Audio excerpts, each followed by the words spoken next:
मोदी जी से कि छात्रों के ऊपर दमन करना बंद करिए, उनके मुकदमे वापस ले लीजिए तत्काल प्रभाव से, नहीं तो फिर वो होगा जो इतिहास में नहीं हुआ। अब तो सुप्रीम कोर्ट ने कह दिया ना, देखिए क्या? सुप्रीम कोर्ट पहुंच गया ना, देखिए क्या सुप्रीम कोर्ट पहुंच गया? हाँ। तो सुप्रीम कोर्ट में जांच हो। हाँ। जो दोषी है, जो जिस पुलिस ने पैलेट गन चलाया, जिस पुलिस ने इस देश के छात्र के साथ, भविष्य के साथ आतंकवादियों जैसा सलूक किया, उस पुलिस को सजा मिलनी चाहिए। क्यों नहीं सजा दिया जा रहा है उस पुलिस को?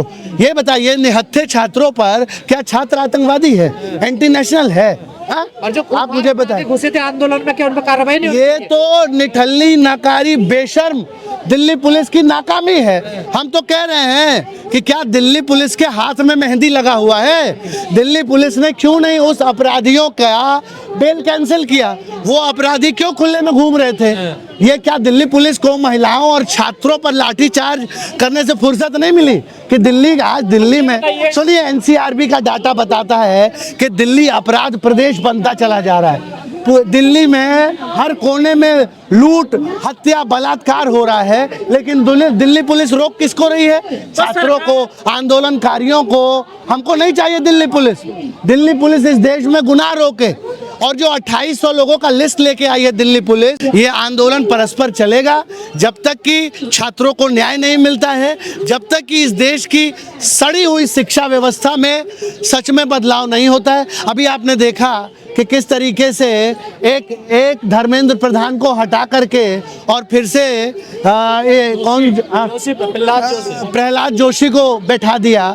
जो प्रहलाद जोशी, जो एक रेप डिफेंडर है, उसको फिर से जो है सत्ता में बैठा दिया। तो आप समझिए, अब ये लोग नहीं, अब इस्तीफा नहीं मांगेंगे, अब तो ये सरकार को ही बदलने का काम करेंगे। तो अमित शाह जी का भी इस्तीफा इस देश की जो है जनता, इस देश का युवा लेने का काम करेगा अगर दमन होगा छात्र। मैं यही कहूँगा कि भगवान उनको सद्बुद्धि दे और इतनी मतलब बेशर्मी की हद पार कर दिया है। मैं यही कहूँगा कि शर्म, कंगना जी शर्म करो, शर्म नहीं तो डूब मरो। मतलब अगर इस देश के छात्रों का आप अगर मनोबल नहीं बढ़ा सकती हैं तो धिक्कार है आपके सांसद होने पे। मैं यही कहूँगा कि डॉक्टरों की टीम से और मेंटल हॉस्पिटल वालों से कि कंगना रनावत जी का आप मुफ्त में इलाज करिए, क्योंकि ये दिमागी रूप से दिवालिया हो चुकी हैं।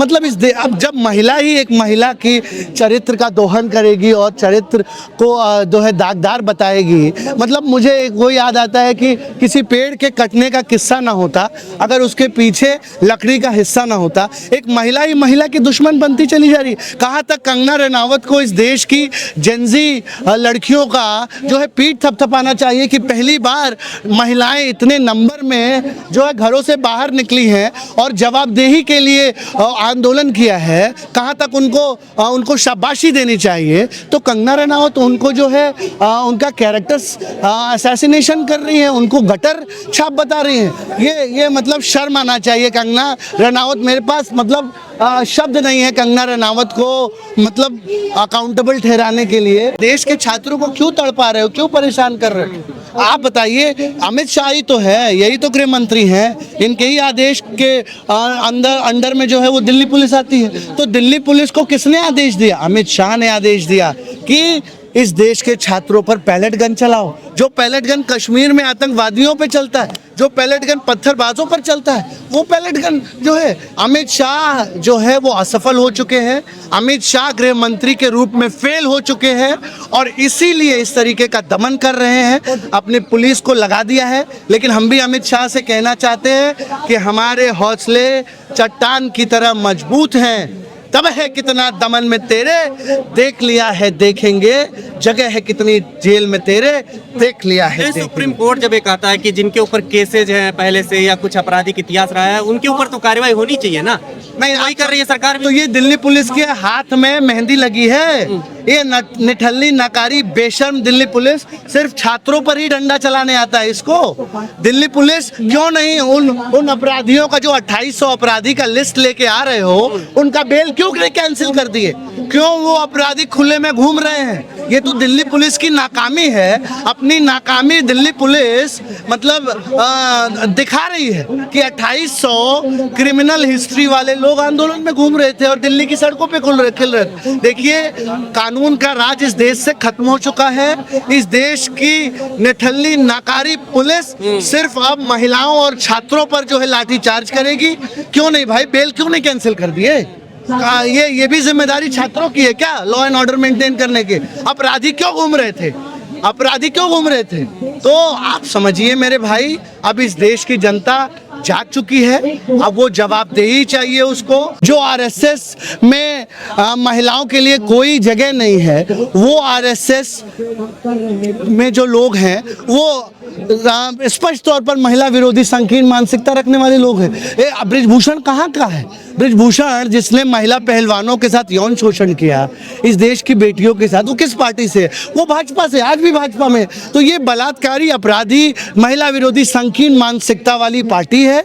इससे आप महिलाओं के सम्मान की जो है वो आप उम्मीद मत करिए। ये यही प्रधानमंत्री है ना, अपनी पत्नी को विधवाओं की तरह जीने के लिए छोड़ दिया है। जो अपने पत्नी का सम्मान नहीं किया, जाकर के विदेश में मेलोनी के साथ मेलोडी खिला रहे हैं। इस देश की बहन बेटियां समझ चुकी हैं, अब भाजपा से बेटी बचाओ तभी बेटी पढ़ेगी। आपने देखा किस तरीके से भाजपा की पुलिस ने, अरे किस देश की पुलिस मेरे भाई, अपने किस देश की पुलिस अपनी बहन बेटियों के छाती पे हाथ मारती है? ये तो पूरे देश को आपने शर्मसार किया है। ये मतलब ये पुलिस है। मैं कहना चाहूंगा इस देश की जनता से, अरे कब जागोगे? कब जागोगे? जब ये पूरा देश खत्म हो जाएगा। मेरे देश की जनता जागो। अब अगर नहीं जागोगे तो ये देश बचेगा नहीं। धर्मेंद्र प्रधान, जिसकी वजह से 20 छात्रों ने आत्महत्या कर लिया, उस धर्मेंद्र प्रधान को उसका स्वागत किया जाता है। ये भाजपा का चरित्र है, ये भाजपा का असली काला चेहरा है। इस देश की जनता देख ले कि बजाय उसको अकाउंटेबल ठहराने के, ये पूरे भाजपाइयों का यही मानसिकता है। और ये मतलब ये तो वही लोग हैं ना जो उसकी ख्वाहिशों की तो कोई इम्तिहान ही न थी। वो ऊंचे ऊंचे मकामों पर बढ़ता गया, लाशों की सीढ़ियां चढ़ता गया। जिसे खुदा कहलाने का शौक था वो मरघट का मसीहा बनता गया, मरघट का मसीहा बनता गया। ये वही लोग हैं, लाशों की सीढ़ियां चढ़कर जिन्हें सत्ता मिली है, ये निर्दयी हैं। ये इनसे आप दया की उम्मीद नहीं कर सकते हैं। इस देश को सिर्फ और सिर्फ क्रांति बचा सकती है और अब इस देश का युवा क्रांति करेगा। एक तरफ आप कहते हैं कि हम बात करेंगे और मुकदमे वापस करेंगे, और दूसरी तरफ आपकी पुलिस इलाहाबाद में पहुंच जाती है, छात्रों के घरों में घुसकर घसीट करके उनको जो है उनके ऊपर मुकदमा किया जाता है, जेलों में ठूसा जाता है। इसी तरीके से बिहार में 600 छात्रों को जो है वो नामजद करके मुकदमे किए जाते हैं। हरियाणा में आपने देखा किस तरीके से जो यहाँ से छात्र प्रदर्शन से जा रहे थे उनको उनका नाम पूछ करके, आधार कार्ड लेकर के उनको गिरफ्तार किया गया। ये पुलिस क्या समझ रही है? इस देश की सरकार क्या समझ रही है कि हमारे जो है हौसले खत्म हो गए, टूट गए? ये आंदोलन खत्म हुआ है, हमारे हौसले खत्म नहीं हुए।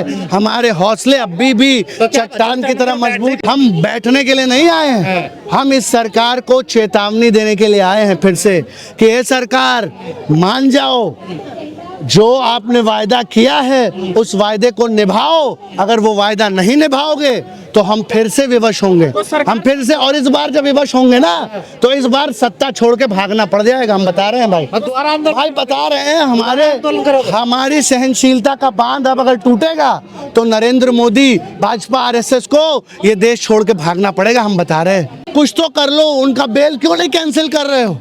वो अभी भी खतरा है अगर वो खुले में अपराधी घूमेंगे। ये तो दिल्ली पुलिस की नाकामी है। ये बताइए, जो केंद्र सरकार है, भारत सरकार है, जो सीजेपी के साथ जो समझौता हुआ था, तो क्या लग रहा है समझौता तोड़ रही है क्या? बिल्कुल समझौता तोड़ रही है। अगर समझौता नहीं तोड़ती तो आप पैन करके कैमरा दिखाइए कि फिर से हमें दिल्ली के जंतर पंतर क्यों आना पड़ता? क्या हमें शौक है क्या आंदोलन करने का? जब जब अन्याय होगा, अत्याचार होगा, दमन होगा तो आंदोलन होगा। हम नहीं करेंगे, हम जैसा कोई और करेगा, लेकिन आंदोलन इस लोकतंत्र में अब रुकने वाले नहीं। हम सरकार से बात करना चाह रहे हैं।